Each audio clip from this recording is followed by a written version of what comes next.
Confondereste delle pepite di pollo di McDonald's con dei prelibati bocconcini biologici? Dite di no? Pensate di essere tra quelli che riconoscerebbero il cibo di McDonald's lontano un miglio? Beh, un paio di anni fa due buontemponi olandesi hanno organizzato uno scherzo. Sono andati da McDonald's, hanno comprato delle pepite di pollo, le nuggets, dei dolci e della frutta e li hanno portati, privi ovviamente delle confezioni originali, ad una fiera gastronomica. Li hanno offerti al pubblico che passava in degustazione, ovviamente ben agghindati, ben decorati, spacciandoli per cibo biologico. Nel video molto spassoso che vi metto in descrizione si vedono queste persone che assaggiano, ovviamente ignari che il cibo è quello che proviene da McDonald's, pensano invece che sia cibo biologico e mostrano di apprezzarlo. Addirittura qualcuno si lancia nella descrizione delle varie caratteristiche, è succoso, come buono, è saporito. Avrebbero detto lo stesso se avessero saputo che il cibo arrivava da McDonald's? Bentornati sul canale del vostro amichevole chimico di quartiere, dove analizziamo il cibo dal punto di vista scientifico. Non è una novità che in Italia, ma anche in altri paesi, negli ultimi decenni il cibo biologico sia molto popolare. E in molti sono disposti a giurare e spergiurare che il cibo bio è più gustoso, più saporito, sia più buono. Come mai allora lo scherzo dei due buontemponi olandesi ha funzionato?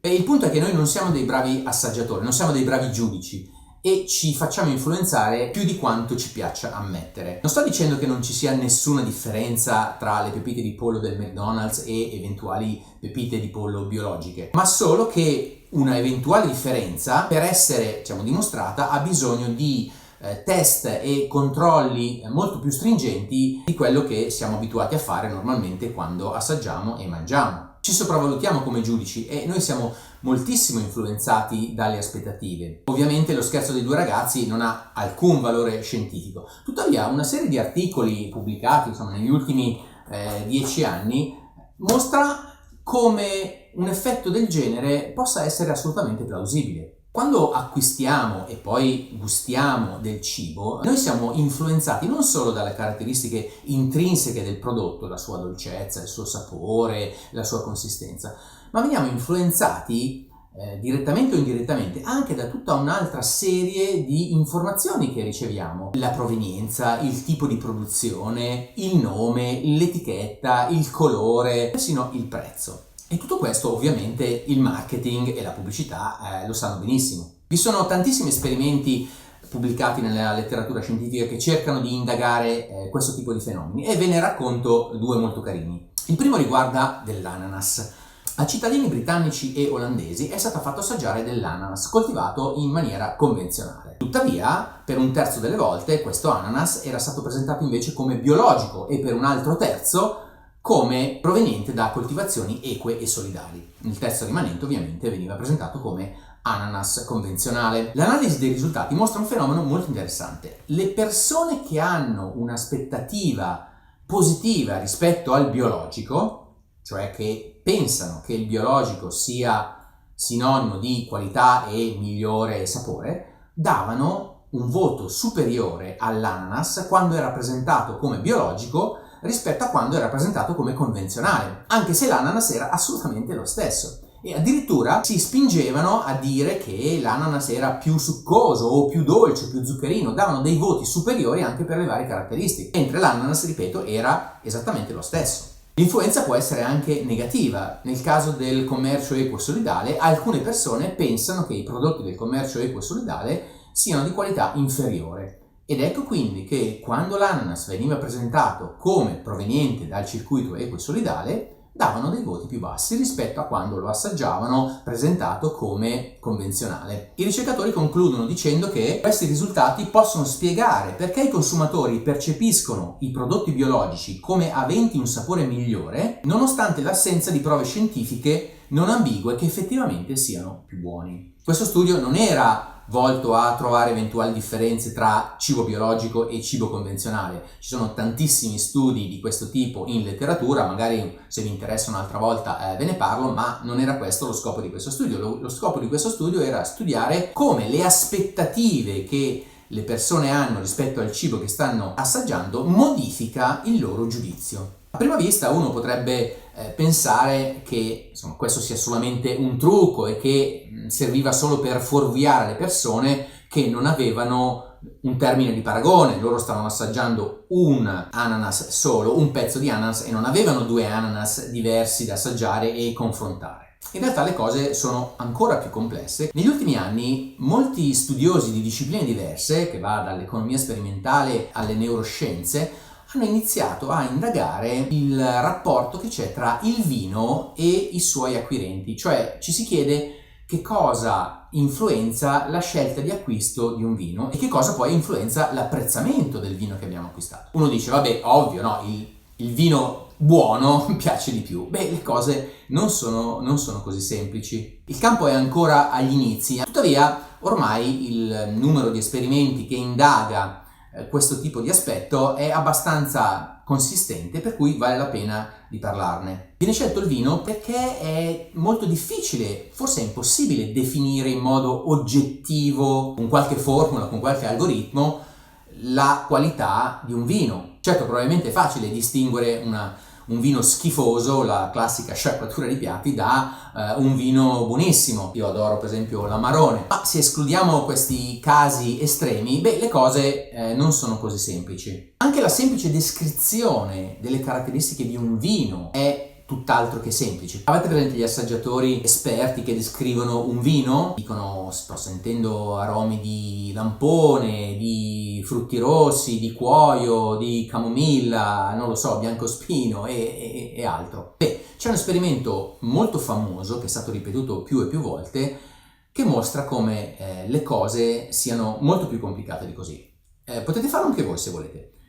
Avete bisogno di un esperto di vino, un amico che si ritiene esperto di vino. L'esperimento consiste in questo: si prende del vino bianco e lo si divide in due bicchieri e all'insaputa dell'assaggiatore uno dei due bicchieri viene colorato con un colorante rosso, con delle antocianine, che sono gli stessi coloranti che sono presenti nel vino rosso e danno il caratteristico colore. Quello che cambia è solamente il colore, non cambia il sapore, non cambia l'aroma. Nell'esperimento si prende il bicchiere di vino bianco, l'esperto lo annusa e gli si chiede di dare una descrizione. Il vostro amico darà una descrizione magari tipica del vino bianco che avete scelto. Troverà, non so, gelsomino, odori fruttati, mela e così via. Se a questo punto voi prendete l'altro bicchiere, quello colorato, quindi quello che sembra a tutti gli effetti del vino rosso, ovviamente il vostro amico non lo sa, e glielo fate annusare e chiedete di dare una descrizione di quello che sta sentendo, è molto probabile che la descrizione che darà sarà molto diversa da quella che ha dato del vino bianco, cioè del vino non colorato. Spesso vengono trovati dei descrittori come, non so, More, Ribes Nero, eccetera, eccetera, che sono tipici dei vini rossi, anche se in realtà il vino è un vino bianco. Cosa è successo? Esattamente come prima, l'assaggiatore, l'annusatore, si crea delle aspettative rispetto a quello che andrà a sperimentare. Lui si aspetta del vino rosso e quindi si aspetta delle caratteristiche tipiche dei vini rossi e quindi ce le trova. Questi esperimenti non mostrano affatto che il vostro amico non è un esperto di vino, perché ci cascano anche sommelier super esperti e campioni del mondo. Se dopo l'esperimento il vostro amico sarà arrabbiato con voi e non vi vorrà più parlare, potete fare pace regalandogli una copia del mio libro Le bugie nel carrello, dove racconto di questo esperimento e di molti altri che riguardano il vino, che cercano di indagare come anche gli esperti possono essere vittime delle aspettative che si creano nel loro cervello. Tra tutti gli esperimenti che ho descritto nel libro, il più bello e il più, secondo me, sorprendente è quello che vi descrivo ora e che riguarda il prezzo. Il prezzo di un bene è sicuramente importantissimo nelle valutazioni di acquisto e successivamente anche nella fruizione di quello che abbiamo acquistato. Questo esperimento cerca di rispondere alla domanda: cosa succede se gli assaggiatori conoscono il prezzo del vino? Cosa che normalmente accade quando noi acquistiamo del vino, sappiamo il prezzo. In questo studio sono stati presi 20 soggetti, abituali consumatori di vino rosso, ed è stato fatto assaggiare loro del Cabernet Sauvignon. L'unica informazione che avevano del vino che stavano assaggiando era il prezzo. Loro pensavano di assaggiare 5 vini diversi, in realtà i vini erano solo 3. perché un vino da $5 una volta era presentato come vino da $5 e una volta era presentato come vino da $45, quindi molto costoso. Nel secondo caso, un vino acquistato a $90 la bottiglia veniva fatto assaggiare anche come vino da $10. Il risultato dell'esperimento è stato che le persone mostravano di gradire molto di più il vino da $5 quando era presentato come vino da $45 e mostravano di apprezzare molto di meno il vino da $90 quando era presentato come vino da $10. Potete vedere dal grafico che lo stesso vino, rappresentato nel grafico dallo stesso colore, è apprezzato in modo diverso a seconda del prezzo, anche se il vino era assolutamente identico. Ovviamente gli assaggiatori erano ignari di questo. Dopo 8 settimane l'esperimento è stato ripetuto con gli stessi soggetti, ma questa volta i soggetti non sapevano il prezzo del vino e senza sorpresa hanno valutato nella stessa maniera lo stesso vino presentato 2 volte. Che il prezzo di un bene, quindi anche del vino,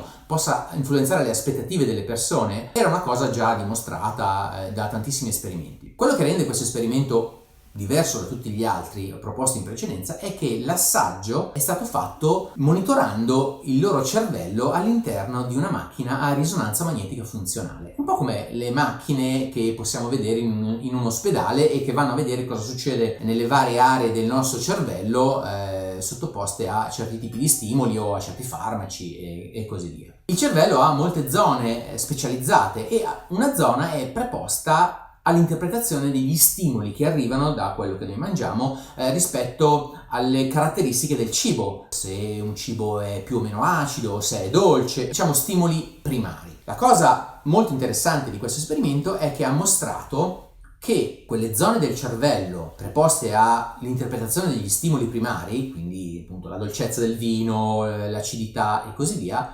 rispondevano nella stessa maniera quando il vino era lo stesso, anche se rappresentato con 2 prezzi diversi. Quindi quella zona del cervello non era affatto ingannata. Le papille gustative di questi soggetti sentivano la dolcezza, l'amarezza, l'acidità esattamente nella stessa maniera. Tuttavia c'è un'altra zona del cervello che si chiama corteccia orbifrontale, dove questi stimoli primari che noi percepiamo quando assaggiamo del cibo, per esempio, vengono processati e mescolati insieme a tutti gli altri stimoli che ci arrivano, gli stimoli auditivi, gli stimoli visivi, i ricordi e così via. Questa è una zona del cervello preposta all'elaborazione del piacere, per esempio è una zona che viene attivata quando noi sentiamo della musica, elabora ma mischia gli stimoli primari con altri tipi di stimoli. Beh, la cosa meravigliosa di questo esperimento è che questa zona reagiva in modo diverso e quindi veniva più irrorata di sangue quando il soggetto credeva di sapere che il vino che stava assaggiando era un vino molto costoso.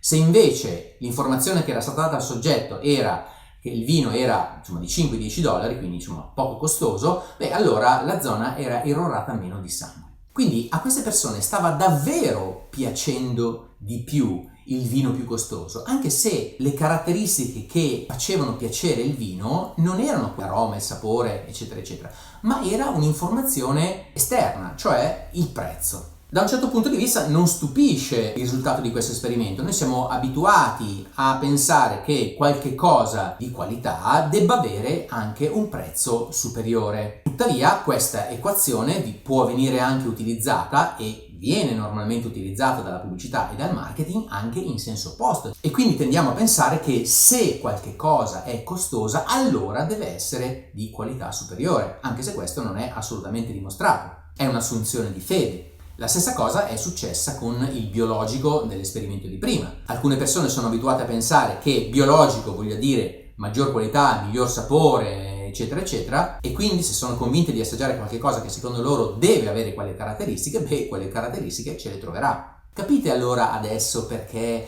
non hanno senso tutti i commenti che ho letto sul video del sale, del tipo ma io assaggio il mio sale rosa e il sale di più, oppure è più buono, no, il sale nero, no, il sale rosso, no, il sale qui, il sale di là. Non hanno senso, non funziona così, perché il nostro cervello purtroppo è influenzato molto più di quello che ci piacerebbe ammettere. E quindi per fare confronti veramente rigorosi, serve fare assolutamente delle prove ripetute in cieco. Chi assaggia non deve sapere nulla di quello che sta assaggiando. Il nostro cervello non è in grado di separare le informazioni intrinseche che arrivano da quello che stiamo assaggiando, bevendo, mangiando, da tutto il resto delle informazioni, dalla memoria, dalle aspettative, eccetera, eccetera, che bene o male arriva nella zona del cervello che vi dicevo prima, che è preposta all'elaborazione del grado di piacere. Dal grafico dell'esperimento si vede benissimo come il grado di piacere che i soggetti provavano assaggiando il vino da $90 quando era presentato come vino da $90 è molto più intenso, è molto più lungo, molto più persistente che non quando invece lo stesso vino era dato come vino da $10. Quindi la prossima volta che avete degli ospiti a casa e avete comprato un vino da €5, presentatelo ai vostri amici come vino da €90, perché i vostri amici lo apprezzeranno davvero di più. Ciao a tutti e arrivederci dal vostro amichevole chimico di quartiere.